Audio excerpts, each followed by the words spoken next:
Just a second, turning on.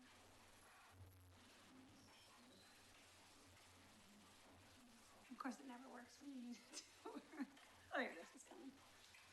I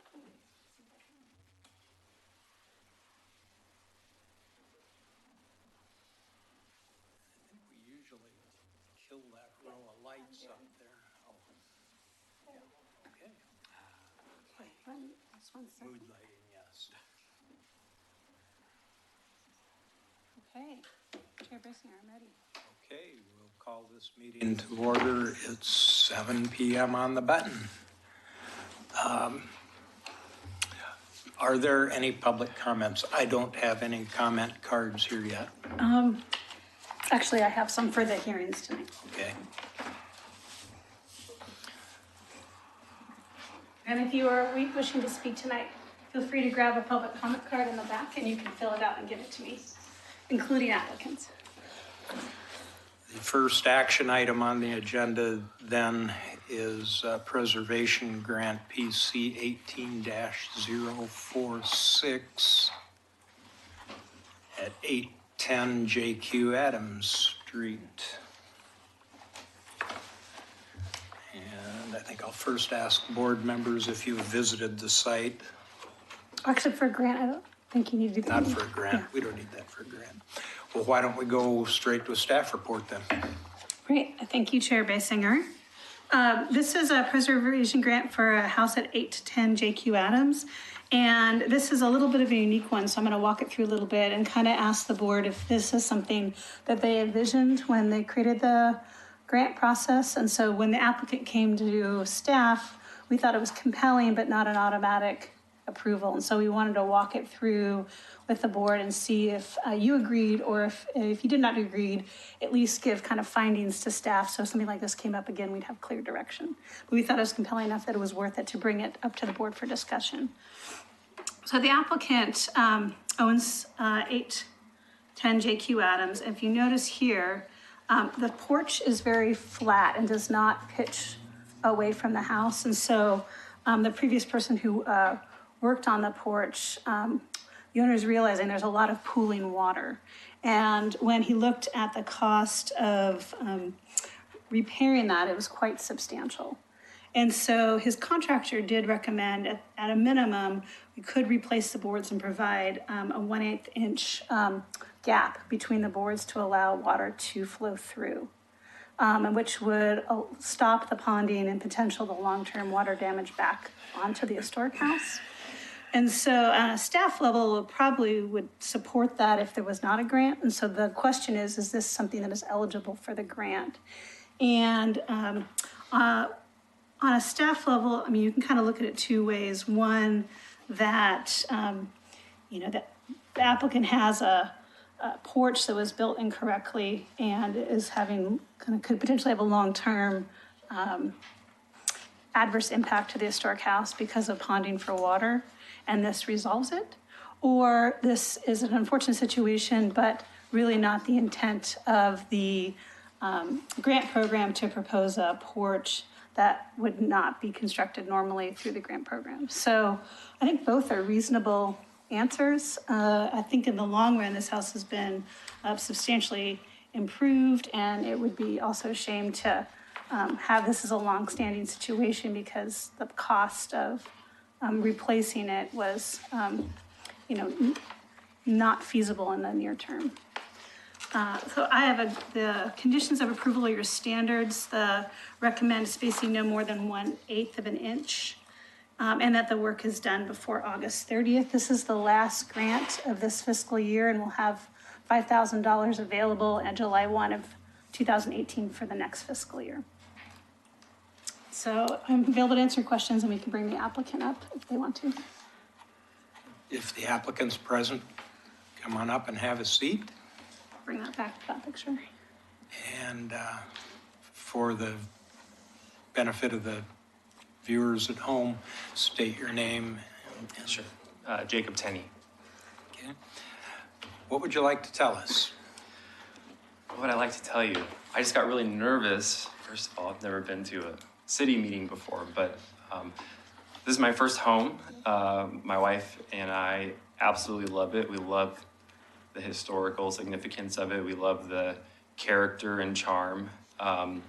We purchased this home in early 2011, and since then have learned all of its trouble spots, which really is the entire south side of the property.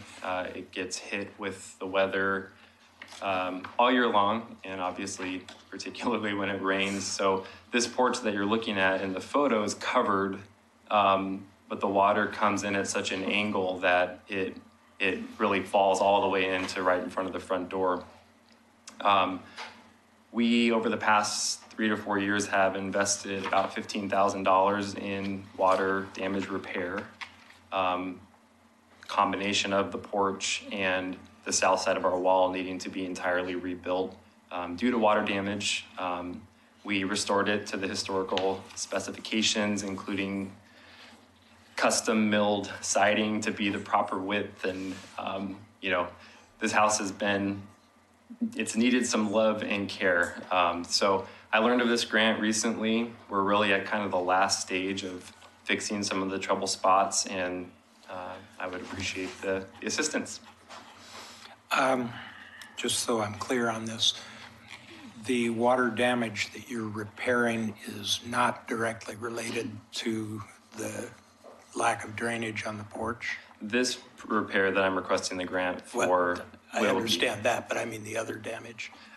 So the first phase of repair on the porch was ultimately getting it to the condition it's in now. So water had been a problem on the porch, and we tried to remedy that. A lot of it has been remedied.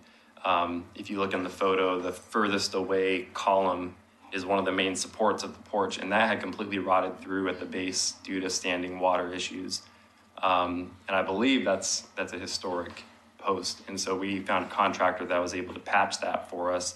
You can't even tell at this point that it was damaged. So a lot of work has been done, but in putting it back the way that it was, sealing it up, caulking, painting, it's now created this standing water issue. So this is a rework of a repair that was already done, at least on the top flooring material. So you had that done in January? In January, yeah. To where it looks like it does now? Mm-hmm. That was taken within, maybe a week or two of the repair. And what did it look like before the repair? Similar? The flooring itself, the materials are exactly the same. So it looked like that, but in a much more along the edges. So where you can see the new caulking under the posts and along the trim work, that was all rotted out. The part that you can't see, the front and the sides of the porch, all of the trim work had rotted out. So all of that has now been replaced. So really all we're looking at changing now is just the top floor material and redoing it in a way that will let the water pass through. What kind of material? I think we're just thinking just straight lumber. So what you're looking at here is tongue and groove. And that tongue and groove being painted and all of that is what's creating the water sealant. So what we're looking at doing would be more like just pieces of lumber that aren't affixed together that would leave a small gap and let the water go through. The only other alternative in talking with the contractor would be to actually put a tilt into the porch, which is what should have been done originally, but that's quite costly and changes the entire front of the structure.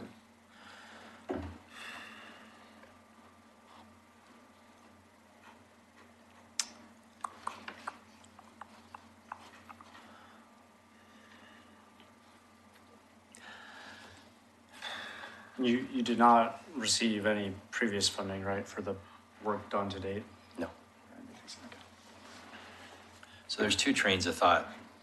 One is, it would be good to correct it and do it right. The other thought is, somebody should have known better and done it correctly if they knew what they're doing, and would have opted to alleviate the problem with doing it that way the first time, or actually with all the work it sounds like you've done with the rot to actually physically redo the porch so that the boards would be perpendicular on a cant, which is normal. It would have been a 1x4 vertical grain fir, and because that's probably the way it was originally. But I watched this house get renovated years ago. But however it is now, that's a problem. So it's, yeah, everybody wants to help everyone out and do things right. But at the same time, if you're hiring somebody who knew what they're doing, that potentially they would have brought that up and tried to alleviate the problem instead of creating the same problem with new wood. Yeah. So I'm a little, from my perspective, it's not a whole lot of money. It would be good to be used for your benefit. But on the other side of it is,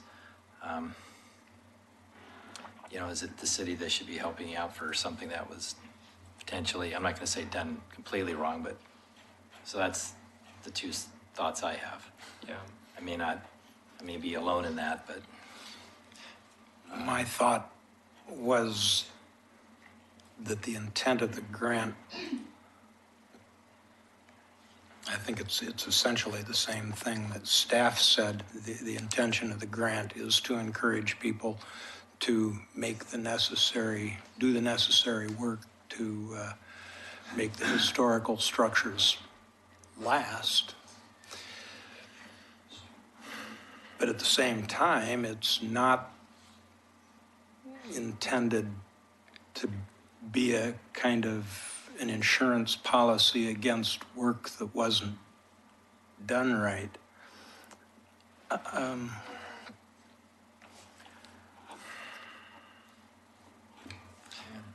the decking itself, that is on the tongue and groove decking, was there before your time? Is that understanding? Correct. My understanding is that the home was remodeled in 2007 and we purchased it in 2011. Okay. Well, I would feel more strongly about the negative aspect of this if you had done that work and then were coming back and asking for money to correct a mistake that you made, but you're trying to make up for something done before your time. And I appreciate that. Thank you for noticing that. And I do understand the tension in this decision. It makes perfect sense to me. I think where my heart is at is, and I speak for my wife as well, we've been on a mission to maintain this house and prevent further damage. So in the best way that we can afford to do. So I wish it was done the right way the first time too, and I wish we could afford right now to put it back the way that it should historically be. But considering the other historical elements related to this porch, the posts and, the trim and all the other work, repairing it in a way that we can afford to do that would prevent those other elements from rotting out in the near future as well is kind of the best that we feel we're able to do right now. What is your confidence level that this will actually solve the problem for a good period of time? Yeah, high, very high. The standing water is, so this photo I mentioned was taken within maybe a week or so of the repair. Since then, because of the standing water, the paint is already chipping away and we're seeing bare wood at this point. So, that just goes to show how rapid this will become a problem if I don't change it quickly.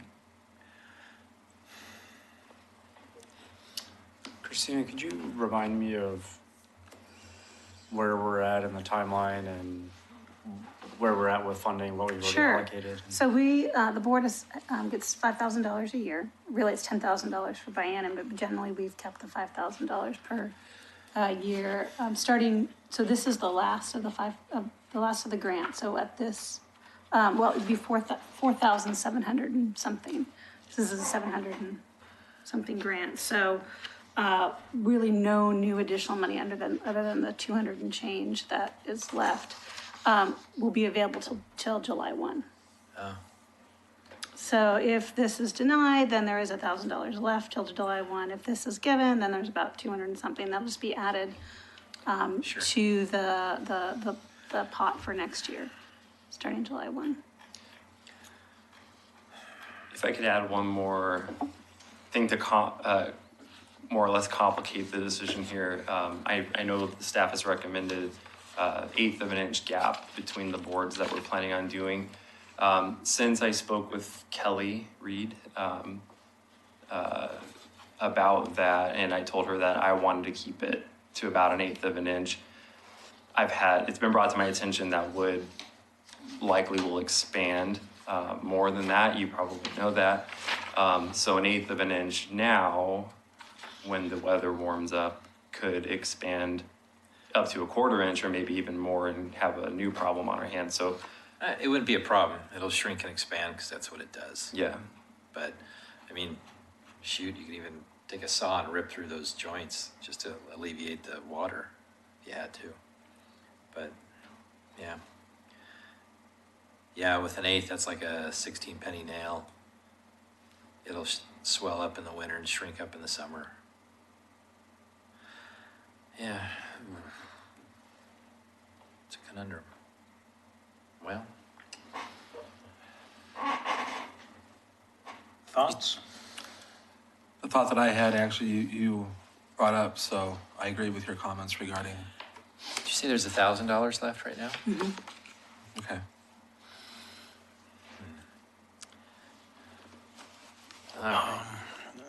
And 3 months, essentially, April, May, June Well, meetings. correct. Well, we generally like to, it's hard to get it completed if we have it complete by June 30th. Though we're in the middle of the biennium, so we don't have the problem that you have when you're at the end of the biennium, when all the money has to be spent by June 30th.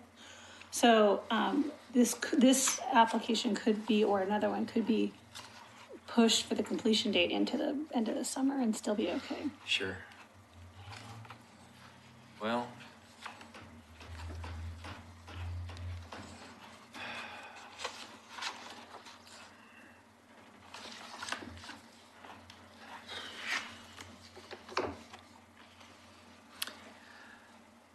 I'll be the first one to say it. I'm inclined to favor the grant just because of the importance of preserving the property and the work that the applicant has already done on the property.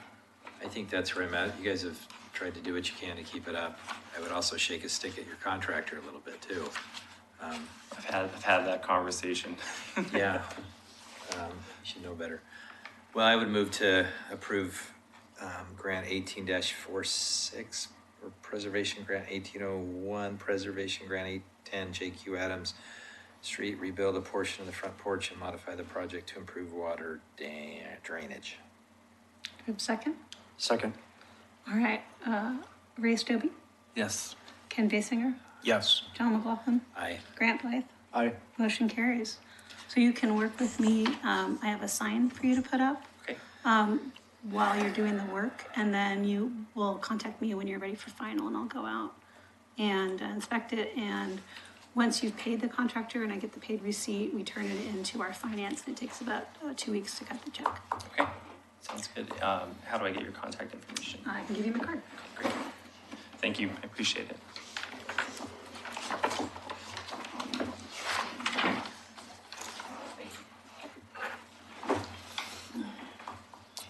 Because we are now going to move into the public hearing portion of the meeting, we have a statement that we have to read regarding the quasi-judicial process and what your participation and rights involve. So I'm going to read that. I'll try to make it as exciting as I can.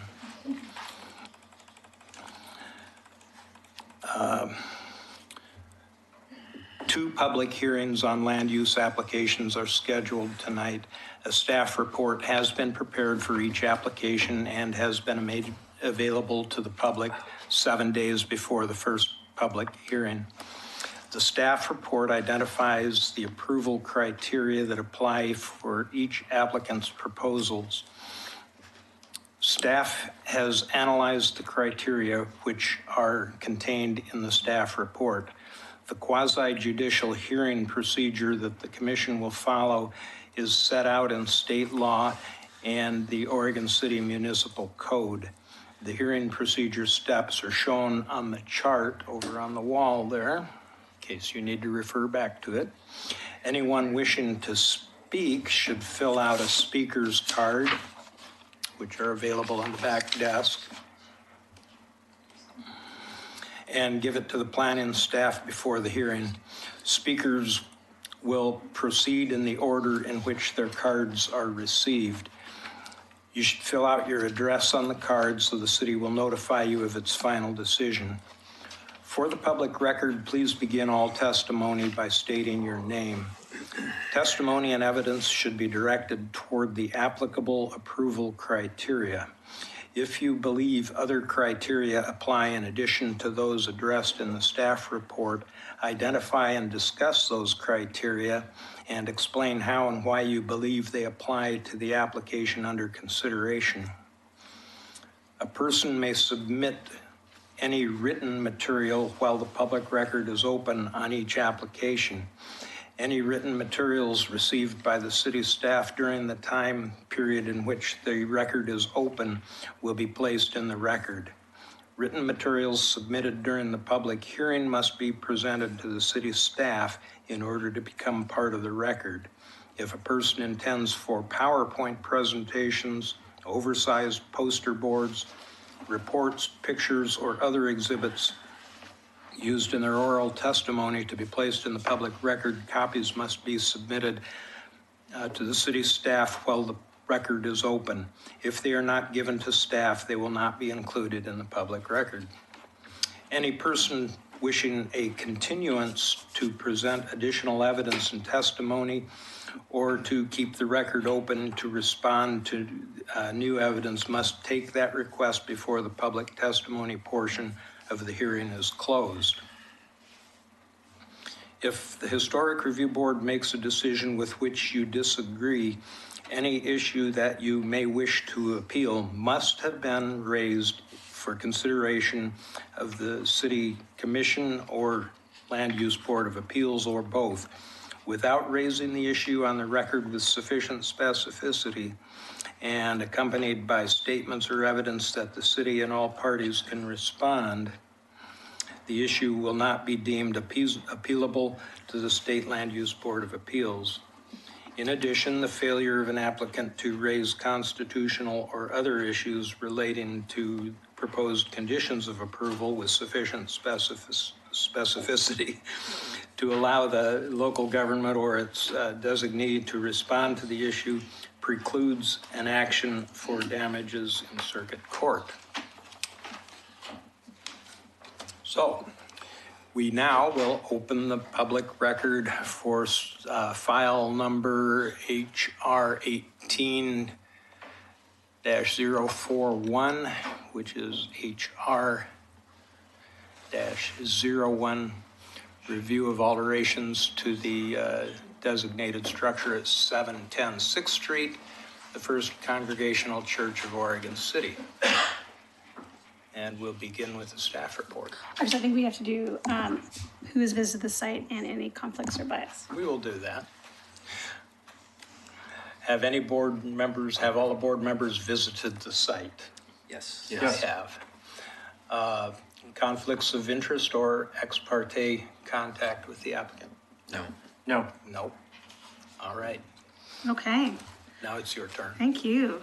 So this is really a referral from staff to the Historic Review Board for the request to place 2 signs on the Atkinson Memorial Church, was the historic name. The new name of the church is the Unitarian Universalist Church at Willamette Falls. But when we talk about the historic name, we often will reference the Atkinson Memorial Church. The property is located between John Adams and 6th and Jefferson Street. One of the entrances faces 6th Street, and one of the entrances that we're speaking to tonight faces John Adams. This is an overall view of the building. This is the John Adams entrance. This is the 6th Street. This is a mock-up of the sign. Right now it's a banner and they propose to kind of flatten it out and put it on a metal backing.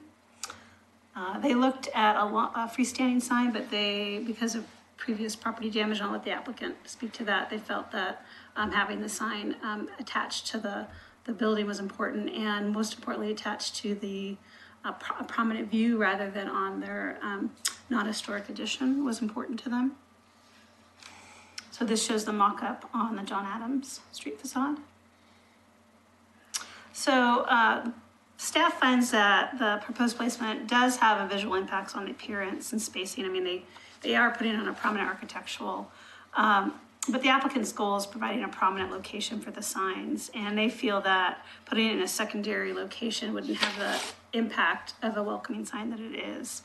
The property is constructed of concrete on the exterior, not stucco.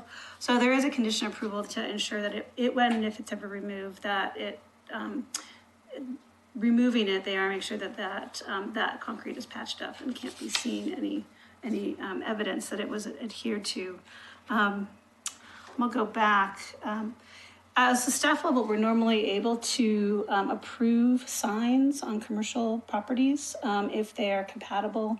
Most people choose either a freestanding sign or kind of a sign that it normally is a commercial sign, or if it's a house remodel to like an office, they might just have a hanging sign. This was a unique enough situation that staff was uncomfortable providing approval on a staff level and requested that this be sent up to the Historic Review Board for review.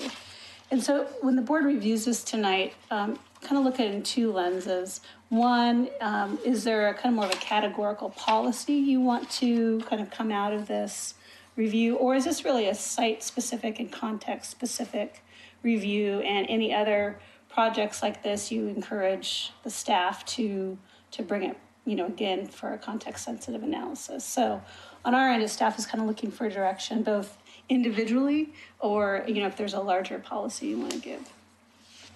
Denise McGriff provided an email to me today, and you have that on your dais. I'll read it for everybody.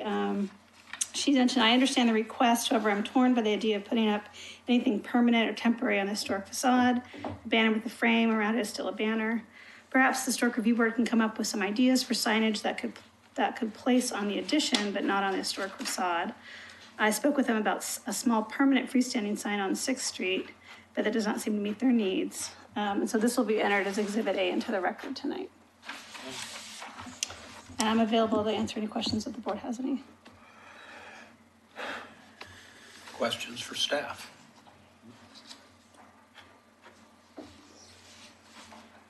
I have no questions. Is the applicant present? Yeah. Spokesman, please come up and state your name. And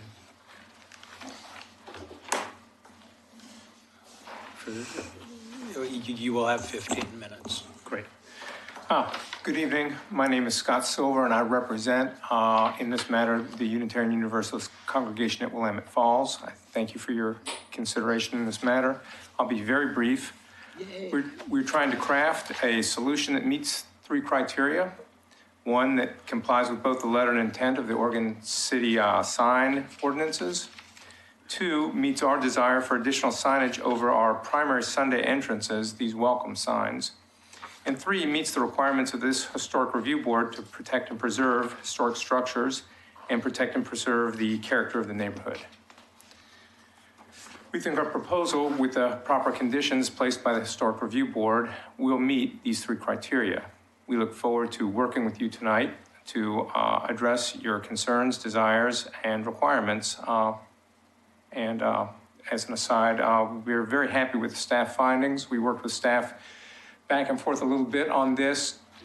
They had a sense of what would be more reasonable and what would be less reasonable, and we did explore alternate locations lower on the building and things like that.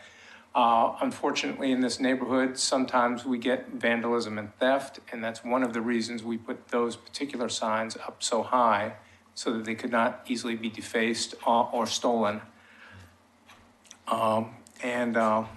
That's all I have for you this evening. I'm happy to answer any questions and work with you in any way that you'd like. Wasn't there a sign that was in the grass, I thought I saw. Yes.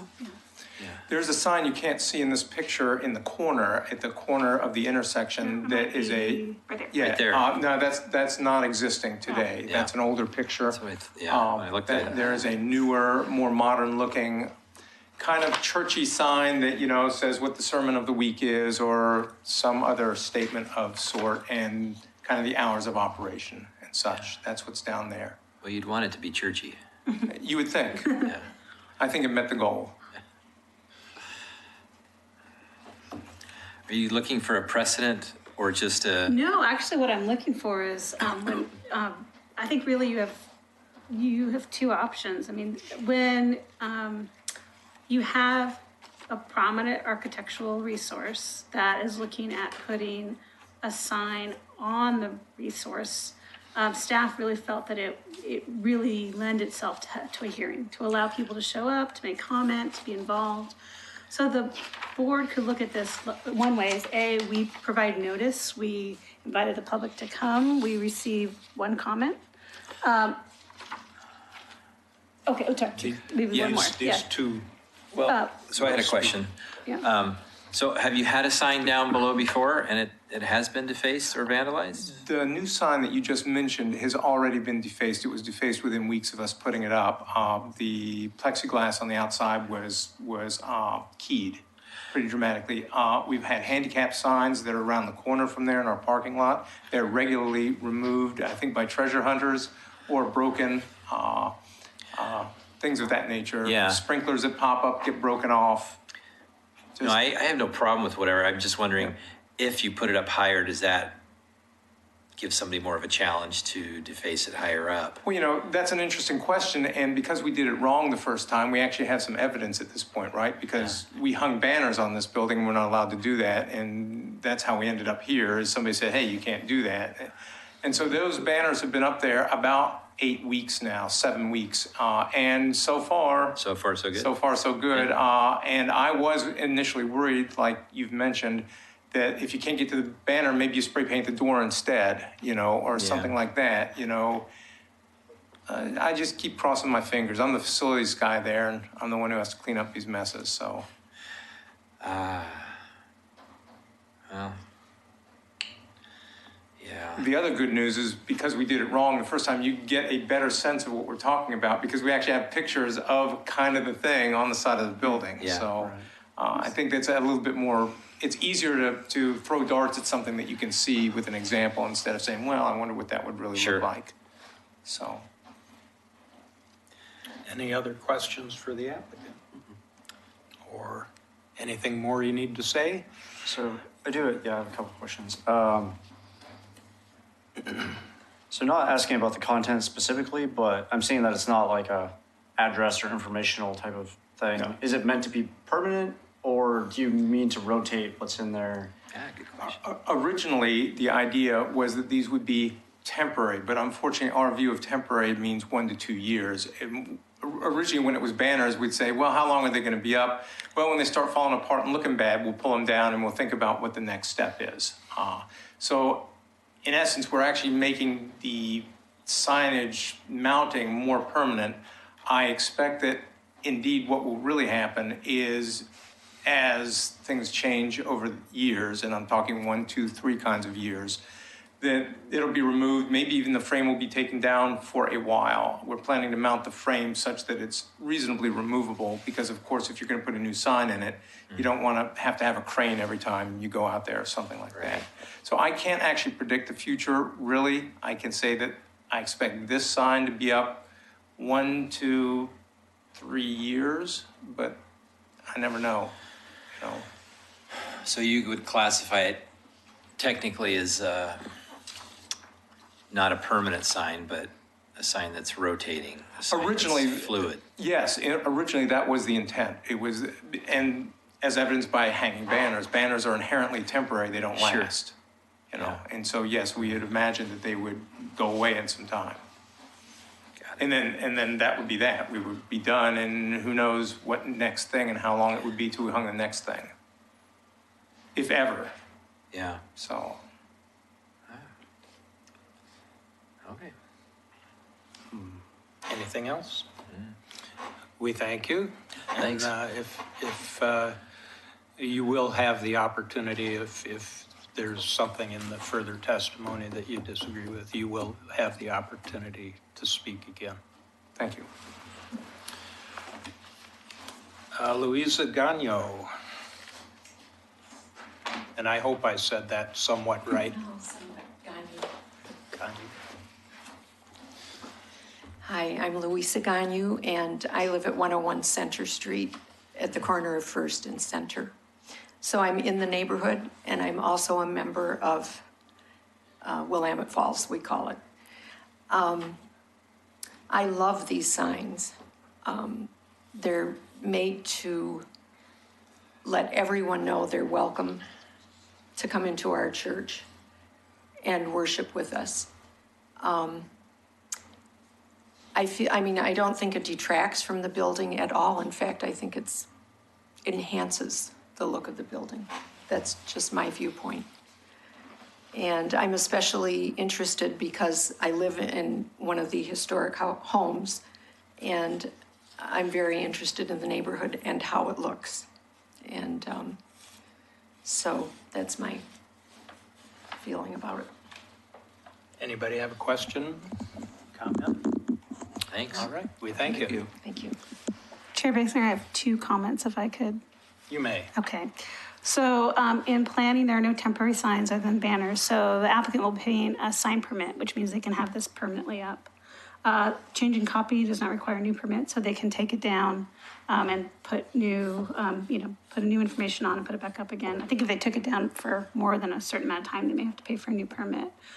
Second, I think Grant said, state of Oregon, we don't review content.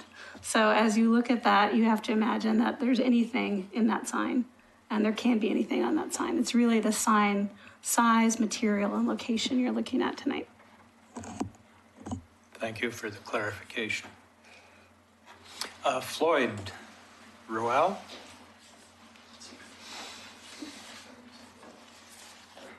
It's Roll. My name is Floyd Roll. I'm not a resident of Oregon City. I live in West Lynn. I'm here as a member of the congregation. I also serve on the executive team of our congregation.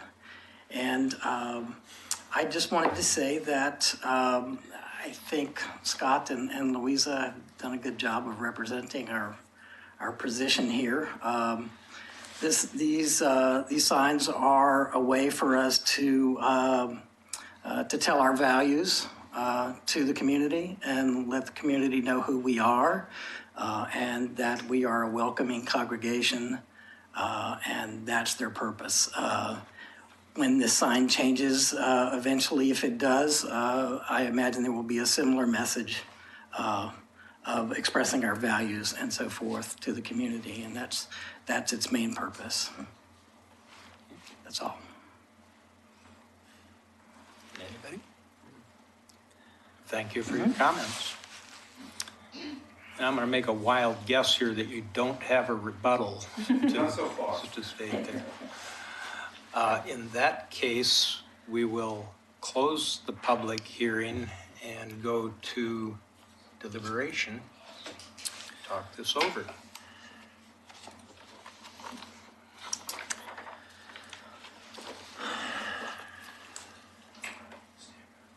Should we go left to right? You're on the left if you're facing us.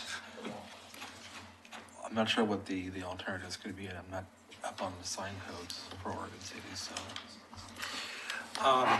Actually, we don't need to be experts on the sign code because what we're talking about is the historic structure, what impact the addition of the sign has on the appearance of the historic structure. That's all that the Historic Review Board is focused on. I don't have any problems. Yeah, or issues.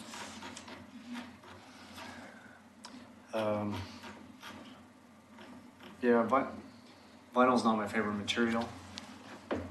I prefer it to be something else probably, but the general concept I'm okay with. Yeah, I Trying to think find what the conditions were here. something like Usually in the that third will last longer, but something that's metal will probably start to rust and affect the exterior. I guess from my thing, I don't want to interrupt you, but probably what Christina was saying, that whatever, if they had to remove it, it would be removed so that wouldn't cause damage to the facade. I think the, Kelly did not provide traditional conditions of approval. So I think she recommended what Mr. McLaughlin just said, which was with the condition that any removal should be repaired to show no signs of adherence. So if there's a better condition, wording, you Yeah. can. We And need to add the only- that condition. Who's, Go ahead. is that written? And the only other one Yeah, I might add, it it's a little was- bit difficult to tell looking at the, I don't have it with me, but that. not in the staff report, but in the submittal. So I think the intent was to frame the existing signs rather than new ones. And my only concern would be that if the size is, when you add the frame, it looks like they're already getting close to touching the architectural features.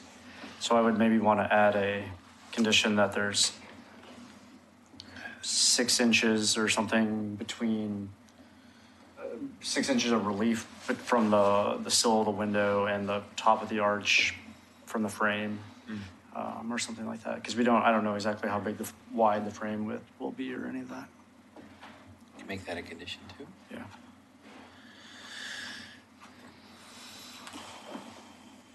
Let's see.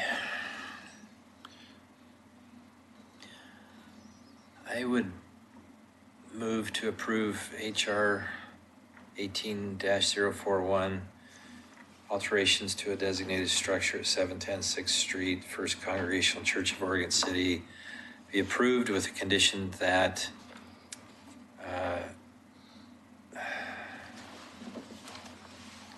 in the event that the sign would be removed, that it would not compromise the integrity of the facade, the exterior facade. And a second condition that the overall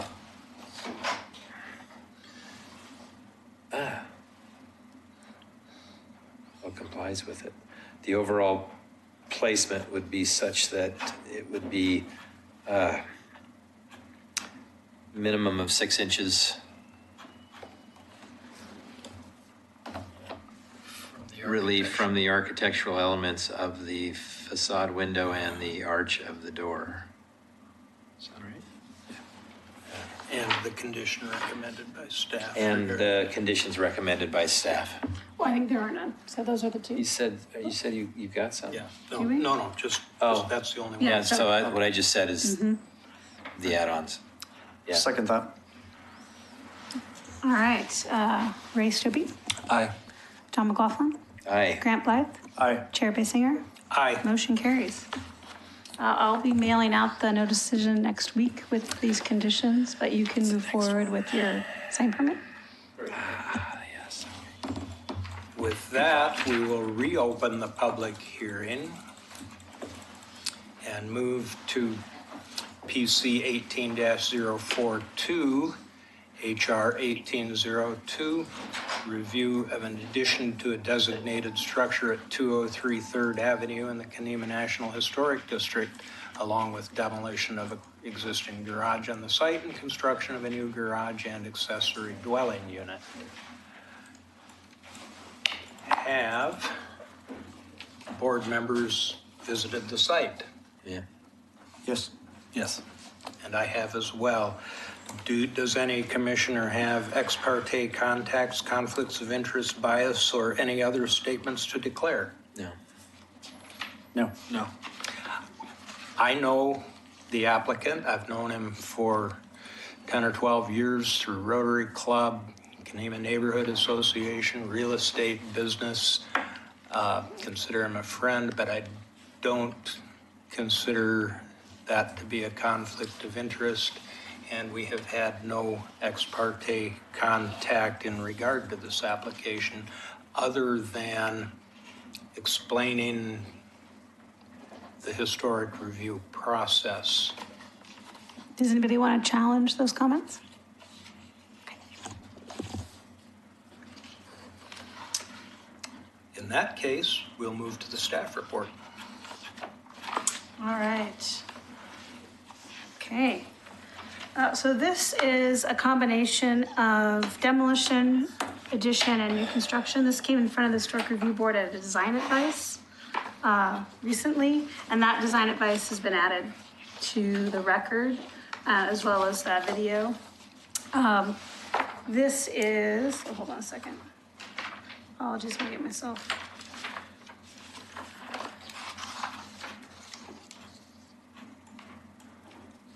The site is located off of 3rd Avenue, and there are quite a number of lots of record that are made up this lot, but the house is at the far end on top of kind of the cliff above McLaughlin Boulevard. This shows the existing historic home, and if you hadn't seen this before, this provides a little context. This was moved to the site, and that actually is a garage. And so most of the house actually was repurposed from this garage. And you kind of can see the brick bay window was added where the garage doors used to be. So this, you can see, is right here. So it's quite a small home. The applicant is also looking at demolishing the existing garage on site and building a new accessory dwelling unit. This shows the what's underneath the garage. It's kind of perched on the steep slope portion of the site. You can see where it is here. So the existing house, this is the proposed kind of side addition. The existing barn is right here, and the proposed ADU meets generally the same footprint, slightly off. The applicant has proposed kind of a side addition. So you can see the side addition here, which this area where my pointer goes out to an existing large deck that overlooks the property. Here we see the deck. This is the rear. And here you see where the garage doors used to be and the kind of bay window area, and then a new door here. This is the layout plan. This is the historic volume, and this is the side volume. So the ADU, this is a garage on the ground and then a living area above. Two things I want to point out that having not been involved in this, I want to make sure the board agrees with staff's recommendation. The applicant proposed metal railings as part of this, and the board, through the design advice, recommended going back to wood. So I want confirmation that that's something the board still wants to do, as well as, actually, hold on. I'm going to show this. This is one more showing the volume cross-section and then the west elevation. One more thing I want the board to look at. These windows are the windows that kind of look out over the property towards the river. And there was a proposal to break up the massing here so that the windows are separated. And the condition of approval, and I want the board to look at that as well and see if that is worded correctly, and I will find that. The applicant shall revise the design to afford more separation between the group of 4 windows on north elevation and add space in the middle to create 2 paired windows instead. So this is the south elevation. So I have the conditions of approval available here if we want to go back and look at them. Can you go to the site plan again, please? Sure.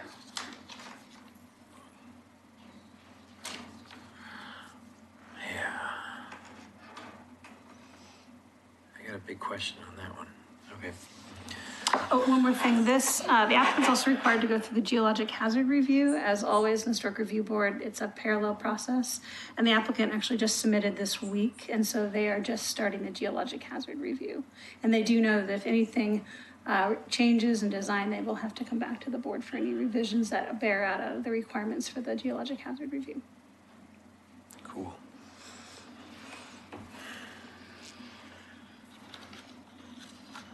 Questions for staff? Later. In that case, we'll invite the applicant to come and tell us about this.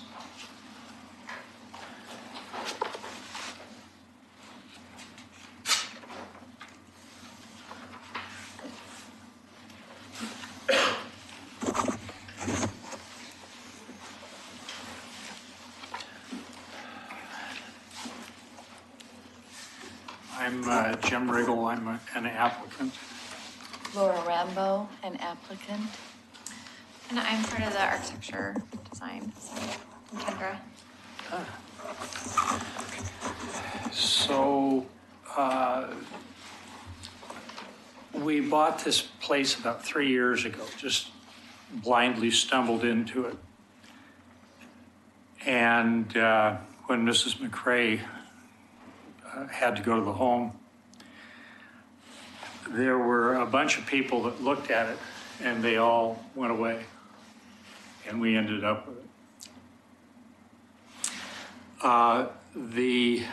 What we've applied to the city to add on to it within the limits of what the city wants, as far as we can tell. I don't think we've asked for anything the city says you can't do.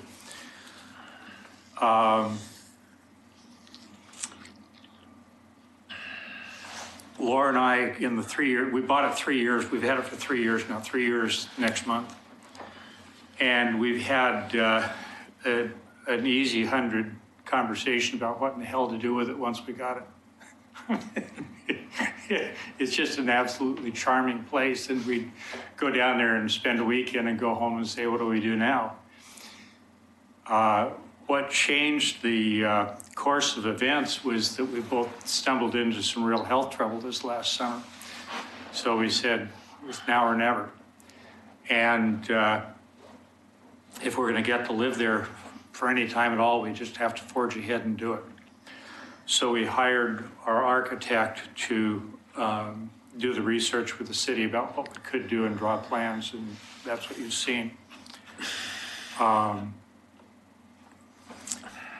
We have really good friends who live at Willamette View, and we think that their place is far inferior to what we've got and what we will have, but it's the same purpose. We want to go down there and retire. We've got a big house out in Beaver Creek that we don't need, and we want to make the move while we still can. As to, there were the three things,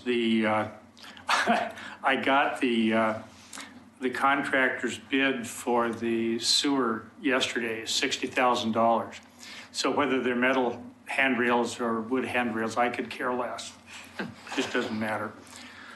As to the windows, those drawn aren't exactly what I really like, but if that's what the city requires, that's what the city requires. The only thing I would add is that if when we get the house up, you ever want to see those windows and see whether they fit with the neighborhood, you're going to have to rent a helicopter and hover out over the river to see it, because it's absolutely impossible to see that elevation of the house. Well, maybe from over at the rest stop on the 205 with some high-powered field glasses or something, but you can't see that side of the house.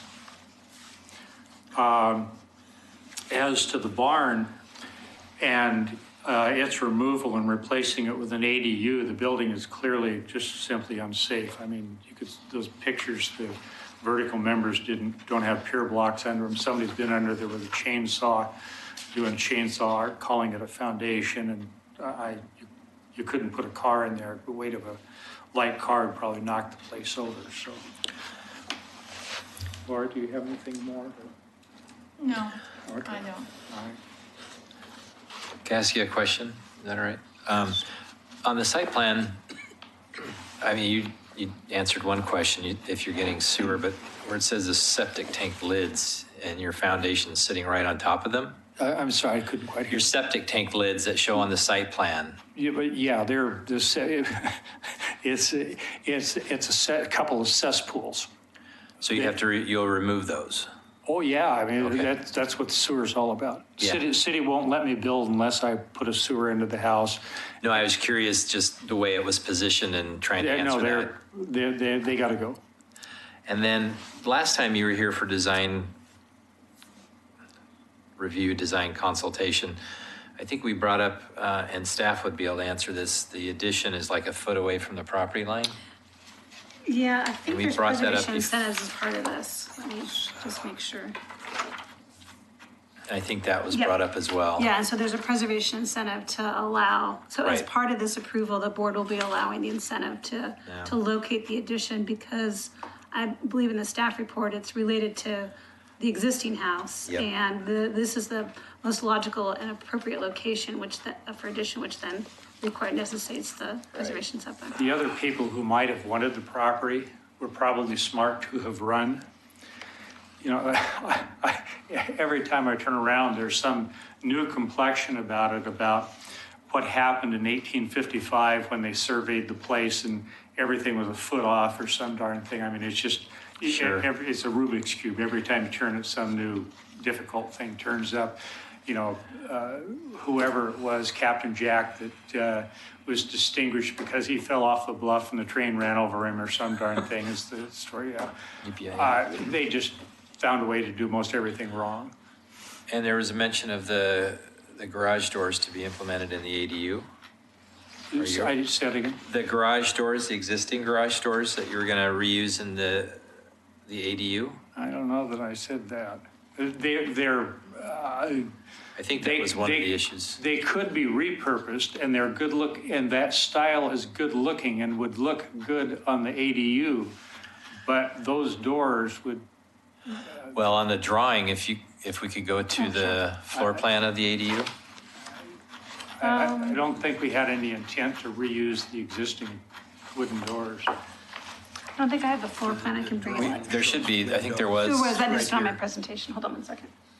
Yeah, but the floor plan shows, Christine, don't you have a? I have it, I just need to bring up the plans, just one I second. think the floor plan actually shows the garage doors as outswinging Oh, well, doors. no, here, I've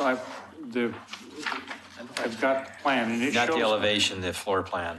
Pardon, well, this is, okay, so here's the front elevation to the ADU. Right, And those doors look like the doors that are there now. right. But I can't imagine that there's any economic. Right, I just want to clarify on the Yeah. floor plan. I don't Yeah. have a Just one second. The current doors that are there also have had holes There we go. drilled in them If they and could chains use them. put through them. If you look at the garage floor plan, it actually shows those as outswinging carriage doors. It shows some similar doors, yes. Okay. But that's your intent, outswinging carriage doors? I go out and buy new ones. It'd be too expensive to rehab the old ones.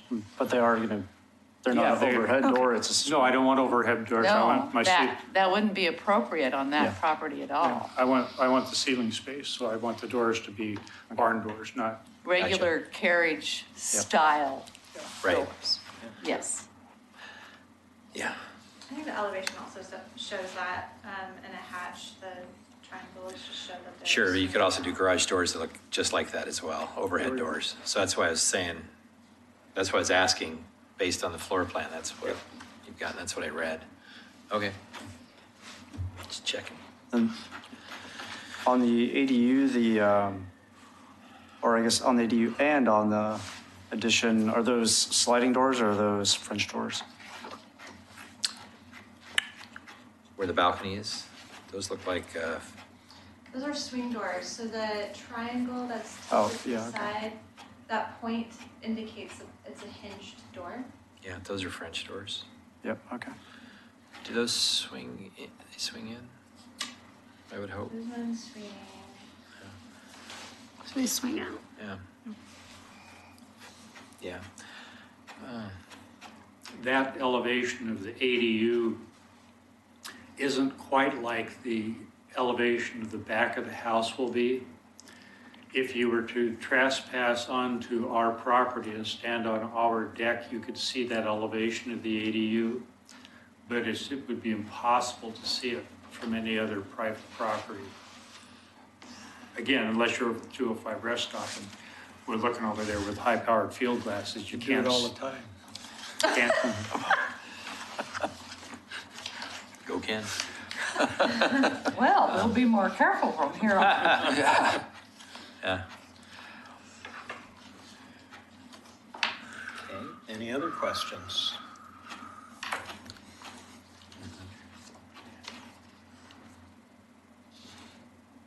In that case, Just one more thing. Yeah, as far as the handrail on that balcony, I mean, right now it's just drawn with corner posts would look like cabling. I mean, we'll probably most likely recommend a wood handrail, but there's gonna have to be structural posts every 4 to 5 feet anyway. So you're gonna have to have something there. Okay. But I get that you'd wanna make that view as uninterrupted as possible, but, anyway. That was it. Okay, thank you. Thank you. Thank you. And with that, we'll close the public hearing and deliberate. Thoughts and comments? On the staff report, page 19, Here, and I can, are the I have them staff available. recommended conditions of approval.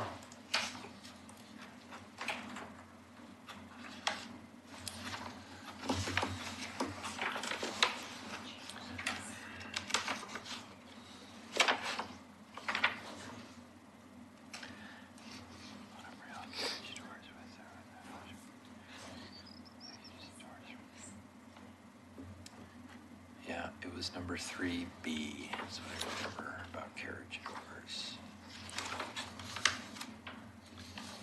Those carriage doors were cool.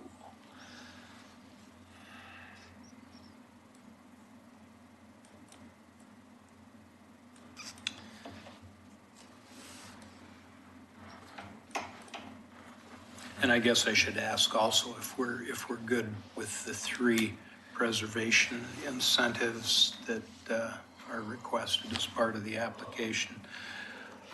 2 of them have to do with the setbacks, and I think those are pretty clear.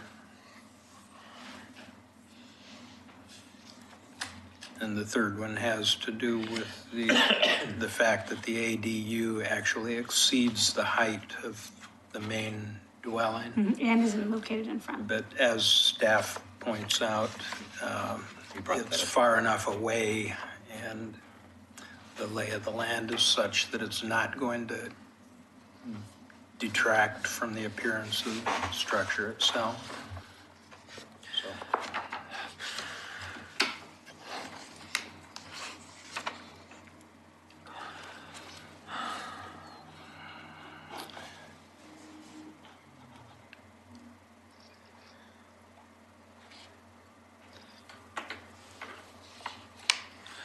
It's the gable on the north elevation condition. Let me look at, I can bring that up.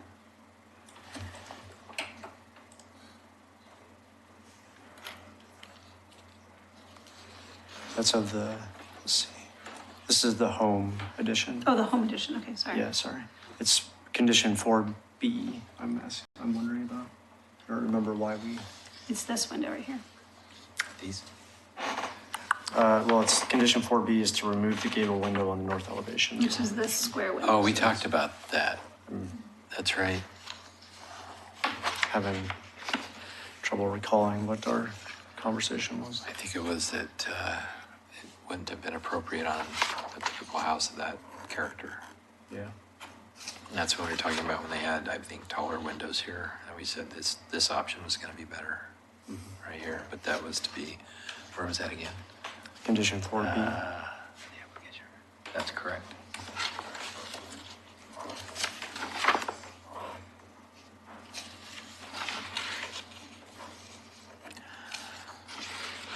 All right.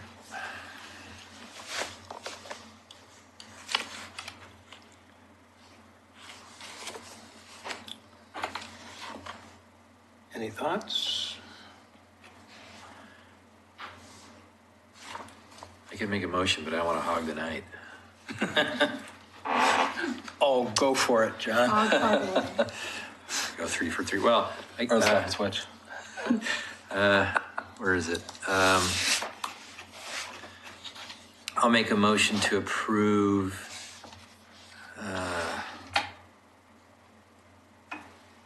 18-042. Historic Review Board review in addition to a designated structure at 203 3rd Avenue. in Kenema National Historic District, along with demolition of an existing garage on the site and construction of a new garage and accessory dwelling unit, and with the conditions that staff has set forth. A second? Second. All right. Ray Stobie, Aye. John McLaughlin, Aye. Grant Black, Aye. Chair Basinger. Aye. Motion carries. Very good. So I will We mail will out. see you with your hammers and saws. So the notice decision will be mailed out next week and continue, working with staff on your geologic hazards review. Thank you. And thank you. Interested in those carriage doors. Last item on the agenda is communications. Well, I have Yeah. a wonderful communication that Kelly Oh. Reed had her baby last week. Yeah, that was cool. So it's Vincent? Yeah. It And did. so I will be standing in for Kelly through the July meeting. And she'll be back starting in August It's meeting. like old times. It's like old times. Right now, we have no land use applications in April. And actually, now that you've given away that grant, we most likely will not have an April meeting. That was So the it. April meeting will be canceled. Shame. But I'll let you know what's coming up on there. Super. I saw in the news tonight Yes. about Main Street. It is. That's pretty cool. Oregon's, for those who don't know, downtown Oregon City was awarded by the Main Street Top three. organization as Great American Main Street, announced yesterday at their conference in Kansas City, and the mayor and DOCA President Carol Pauley and John Stone, past HRB member, was available on hand, and it's a big, great honor. So we're very excited. That's kind of cool. Yeah. Cool. If there's nothing else, Back to spring break. adjourn.